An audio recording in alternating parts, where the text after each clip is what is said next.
Pamilyar ka ba sa Ghost Month?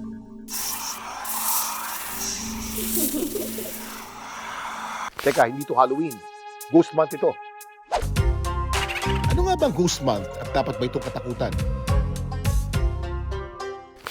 Ang Ghost Month ay isang traditional, cultural, spiritual observance na nakaugat sa Chinese lunar calendar. Sa Chinese belief, sinasabing sa panahong ito bumabalik sa mundo ng mga buhay ang mga spiritu. Sa ilang Buddhist traditions naman, nag-aalay ng mga prutas habang nagdadasal upang makatulong umano maibsan ang paghihirap ng mga yumao.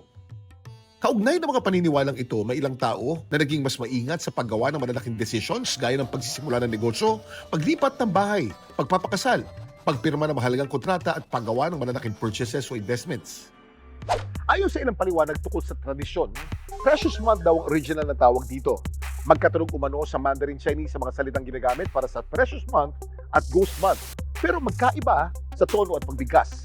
Sa paglipas ng panahon, mas nangibabaw ang kahulugang Ghost Month na siyang tawag na mas kilala natin ngayon. Kailan naman ang Ghost Month ngayong 2026? Tradisyon na sinaselebrate ang Ghost Month tuwing ikapitong buwan ng lunar calendar. Sumasapit naman ang rurok nito sa ika-15th day na tinatawag na Ghost Day. Ngayong taon, August 13 ang simula ng Ghost Month at matatapos naman sa September 10. Kapansin-pansin ang timing nito ngayong taon dahil kasabay ng Ghost Month ang tinatawag na eclipse season. Sa Philippine time, nangyari ang total solar eclipse kasabay ng pagbubukas ng Ghost Month noong August 13. Pagkatapos, sinasabing magpipik ang Ghost Month sa August 27. Isang araw naman bago ang lunar eclipse sa August 28. Pero may connection nga ba ang Ghost Month sa eclipse? Ang sagot, wala po. Wala silang direktang koneksyon dahil magkaibang pinagmulan ng dalawang ito. Ang Ghost Month ay bahagi ng Chinese cultural at spiritual tradition na nakabatay sa lunar calendar. Samantala, ang eclipse ay astronomical event na nangyayari kapag nagkahanay ang Sun, Earth at Moon. Sa astrology naman, may mga pananaw na iniugnay ang eclipses sa panahon ng pagbabago, bagong simula, pagtatapos at mga turning point. Kaya kahit nagkataong magkasabay ang Ghost Month at eclipse season ngayong taon, hindi ibig sabihin na doble ang malas o negatibong epekto ng mga ito.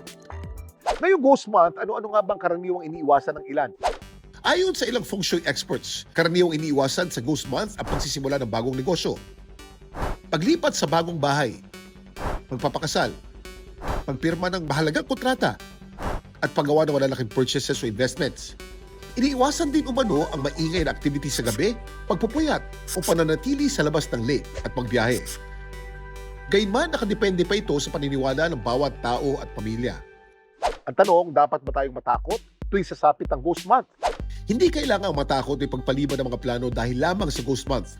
Para sa mga naniniwala dito, maaari itong magsilbing paalala na maging maingat lamang at mapagmatsyag, lalo na sa paggawa ng malalaking desisyon pagamat walang base sa siyensya. Pero mahalaga ding maging mapanuri sa mga nakikita online dahil hindi lahat ng payo o gawain na inuugnay sa Ghost Month ay dapat paniwalaan o sundin. Marami dyan mga scam lamang. Para sa mga nagsasagawa ng tradisyong ito, panahon ng Ghost Month para magbigay galang at alalahanin ang mga yumao. Ngayong Ghost Month, pwede rin naman tayong maging maingat, pero huwag ding hayaang takot ang magdikta sa ating mga desisyon. Importante ang may alam. Ito po si Kuya Kim para sa GMA News.